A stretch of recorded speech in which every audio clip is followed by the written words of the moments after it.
When I was a child, my father believed in discipline like it was his religion. He wasn't a big man, but the way he carried himself filled any room he walked into. His words were rarely kind, and his hands were quick. But none of that compares to the day he locked Emeka, my younger brother, in the storage room, leaving him alone with nothing but a broken stool, a bag of rice, and his own fear. It started over something small, almost silly, really. Emeka had taken a piece of bread from the table before dinner. Our mother was finishing up, my father wasn't home yet, and Emeka was hungry.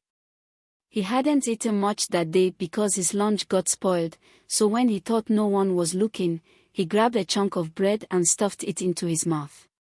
I was the only one who saw him, and I didn't think anything of it. But when my father returned and saw the missing bread, he demanded to know who took it. Emeka stepped forward right away, hands by his side, looking down at his bare feet.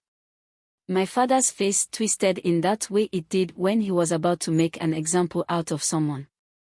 "You think you can take what isn't yours," he said, his voice sharp and cold. Emeka didn't say a word. His little body was already starting to shake. My mother, always so careful with her words around him, tried to say it was just a piece of bread, that it was no big deal, but my father cut her off with a glare that silenced her. "Maybe you need to learn respect the hard way," he said to Emeka. And with that, he dragged him across the courtyard and threw him into the storage room, locking the door behind him. I thought he would let him out in a few hours. I sat on the steps outside the storage room, waiting, but the hours went by, and my father never came back. My mother was restless, glancing over at me every so often but staying silent. She was like that, never saying much, always bending to whatever my father decided. I heard her murmur that maybe it was for Emeka's good. That night, I snuck out of my room, hoping to at least pass him some food through the small, barred window near the ceiling of the storage room. I climbed up a stack of bricks and whispered his name. "Emeka. Are you okay?" I heard a sniffle, and then a faint, shaky voice. "I'm scared, Chioma. It's so dark." I wanted to tell him everything would be alright, but I knew it wouldn't be. I pressed the half-eaten yam through the bars, and he took it quietly, whispering a small thank you. I promised I'd come back the next day. The next morning, my father unlocked the door for just a moment to let Emeka come out to relieve himself, then threw him back inside without a word. Emeka's face was pale, and his eyes darted around like he was expecting a ghost to jump out at him any second. He tried to tell my father he was sorry, but my father ignored him. "Respect is learned," he muttered to my mother, who nodded silently. "And he will learn it, even if he has to be in there until he's too weak to stand." The rest of that day was agony. My mother busied herself with chores, her face blank, while I kept glancing over at the storage room, praying my father would change his mind. By nightfall, Emeka hadn't come out again, and I knew he was probably scared and crying in the dark. I snuck back to the window and called his name again. He didn't answer this time. All I heard was the sound of his shallow breathing, fast and uneven.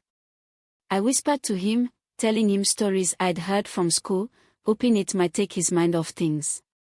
Eventually, he whispered back, but his voice was softer, like he was struggling to keep it steady. "Chioma, are there monsters in the dark?" he asked. "No, Emeka. It's just the dark. There's nothing in there that can hurt you." "But I feel like something's watching me," he whispered, his voice trembling. My heart broke hearing him talk like that. Emeka used to be so lively and bright.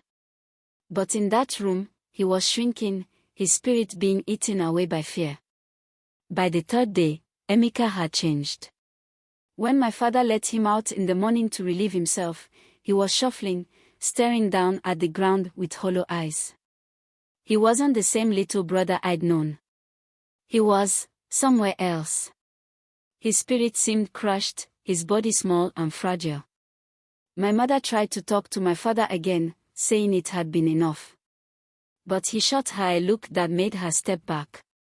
Discipline will make him a man, my father insisted. He'll thank me when he's older. But that night, when Emeka was finally let out, he didn't come running to hug me, to cry, or to look for comfort. Instead, he just sat in the corner of our room, his knees pulled to his chest, rocking back and forth, eyes wide open, staring into a space that none of us could see. I called his name, but he didn't respond. He just sat there, mumbling something to himself, his hands trembling as he held onto his knees. I tried to comfort him, telling him that everything was okay now, that he was safe, but he wouldn't even look at me. He was lost somewhere far away, still trapped in that dark room in his mind, still haunted by the shadows that had swallowed him whole.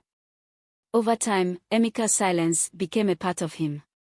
He rarely spoke, never laughed like he used to, and he'd flinch every time my father raised his voice, even if it wasn't directed at him. It was like he was living in constant fear, a prisoner in his own home.